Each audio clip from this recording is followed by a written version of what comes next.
Imagine alguém que acaba de sair de uma prisão em liberdade condicional, de uma pena de 3 anos, a que fora condenado, não é, pelos mais de 120 roubos em residências, para poder alimentar o seu hábito de heroína. Então ele decide fazer mais um. Ele queria renunciar, não é? Queria renunciar ao crime, mas precisava desesperadamente de dinheiro para dar de alimentar a sua filha de 3 anos e a sua namorada. Essa é a história de Richard, um homem que acabara de sair da prisão e que no mesmo dia assassinou a sangue frio 2 jovens. Eu sou Benjamin Vitor e essa é a história que servirá de base para mais uma viagem na inteligência emocional.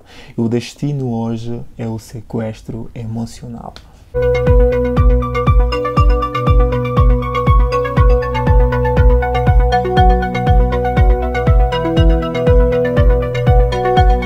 Então, o que é um sequestro emocional?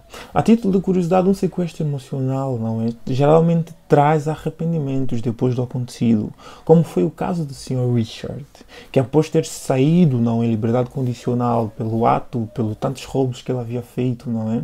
E decidir a não fazer mais, mas ele necessitava de dinheiro para sustentar a sua filha de 3 anos e a sua namorada.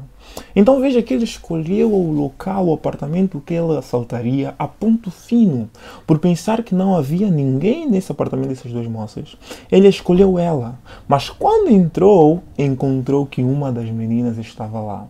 Então ele amarra essa menina e coloca sentada em uma das cadeiras amarrada. E roubou, tirou dinheiro, tirou pertences, o que ele tinha que tirar, joias e tudo mais. Mas prestes a sair, a outra menina entra. Então, para prevenir a sua fuga, para ele poder fugir bem, nas calmas, então teve que agarrar a outra menina e acorrentá-la também. Eu quero que vocês reparem nesse detalhe, que enquanto ele amarrava que acabara de entrar, a outra diz o seguinte, que ele não escaparia impune daquele crime. É aqui onde precisamente entra o sequestro emocional. Pois o Richard, que prometera que aquilo seria o último ato, o último assalto, não é? Ouvindo aquilo, de que ele não sairia daquilo impune, que aquela mulher com ele aguardou a cara, que chamaria a polícia, que faria um retrato falado, se puder, na polícia, para poder prender o Sr. Richard, ele, ao ouvir aquilo, entrou em pânico, entrou em um momento completamente de fúria. E perdendo completamente o controle, não é? Pegou uma garrafa de refrigerante e bateu nas 2 mulheres, nas 2 jovens, até ficarem completamente inconscientes. Mas veja que não parou por aí, não é? Por estar completamente fora do controle e cheio de raiva, não é? Ele pegou uma faca de cozinha e esfaqueou as 2 até a morte. Veja que por estar dominado pela raiva, não é? Aquele sequestro emocional fê-lo agir, não é? De maneira automática. Agi-lo de um jeito que ele nem refletiu, ele não pensou, não é? Que se ele fizesse o que estava para fazer, iria preso. Mas o medo, simplesmente o medo de voltar na prisão, de voltar na cadeia, fez com que automaticamente, digamos assim, se podemos dizer, não é? Ele esfaqueasse, ele assassinasse e perguntado hoje, depois de acontecido, 30 anos depois, não é, da cadeia, não é, porque depois daquilo ele foi preso, perguntaram-lhe o que aconteceu. Ele disse que havia perdido completamente a razão, havia estado completamente marado, havia estado completamente fora de si, nem sabia o que estava a fazer. Depois do sucedido ele olhou e simplesmente assustou-se, não sabendo o que fez. A frase que ele usou foi a seguinte: fiquei completamente marado.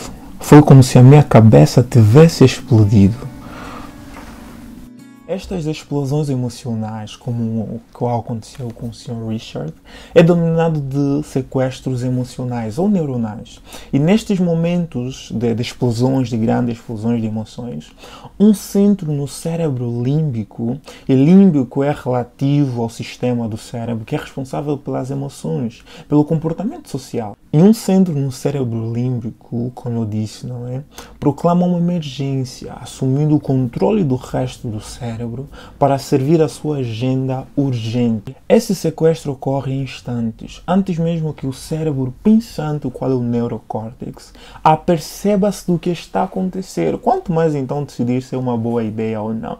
Então veja que a emoção sobrepõe a razão, como vimos no Poder das Emoções, não é?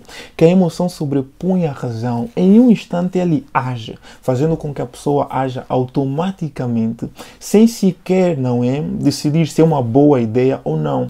Imagina, por exemplo, quando você está com medo, você chega e vê, por exemplo, o leão. Você não vai pensar se é uma boa ideia, se esperar que o animal venha, ou você pular, ou você correr. Você não pensa, você simplesmente corre, você automaticamente corre. Porque a emoção, não, é o sequestro emocional, se podemos assim dizer, ele atua, o medo vem, não, e te faz você automaticamente correr. E só depois você analisa, seria melhor fazer aquilo, será melhor fazer isso, mas a coisa já aconteceu. Essa é exatamente uma das características de um sequestro emocional. É que passado um determinado momento, momentos depois do acontecido, a pessoa fica sem saber o que aconteceu. A pessoa fica sem saber o que sucedeu. Mas não pense que tais sequestros emocionais acontecem apenas em casos brutais, como foi o do Sr. Richard. Elas até acontecem com bastante frequência, se podemos assim dizer, na humanidade, na convivência humana, não é? Desde você andar com um carro e uma pessoa passa, você grita, fica de repente raivoso e grita, como qualquer pessoa, não é? Ou outras pessoas gritando, ei, não sei o quê, ofensas, às vezes até ofendem, e entre outras coisas, a criança que deixa cair uma coisa e você altera-se e grita com a criança, ou o amigo que faz uma coisa, você fica num momento de fúria e grita com aquela pessoa. Então o sequestro emocional acontece com bastante frequência, acontece com todo mundo, e não só em coisas brutais, não só em questões também negativas, pode ser também positivas.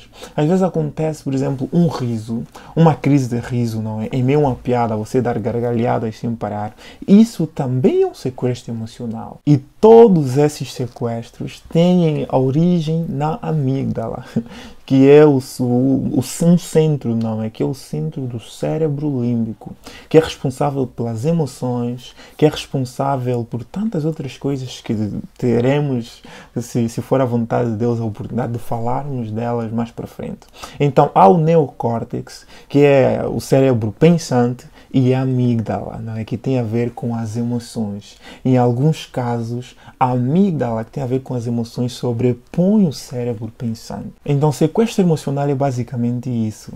É agir com a emoção automaticamente. Pode ser brutal, pode ser positivamente, pode ser negativamente, pode ser para esfaquear alguém, como aconteceu com o Sr. Richard, pode ser para dar gargalhadas, pode ser para enfurecer-se, ficar nervoso. Tudo isso são sequestros emocionais. E mais uma vez, se tivermos vontade, também falaremos como evitar tais coisas. Hoje ficamos por aqui e creio termos chegado ao fim da nossa viagem. E se ela foi leve, calma, segura, aproveita e te inscrevas, porque certamente teremos outras viagens para outros lugares maravilhosos da mente humana, de tantas outras coisas que a gente retrata aqui nesse canal. Deus abençoe e até a próxima.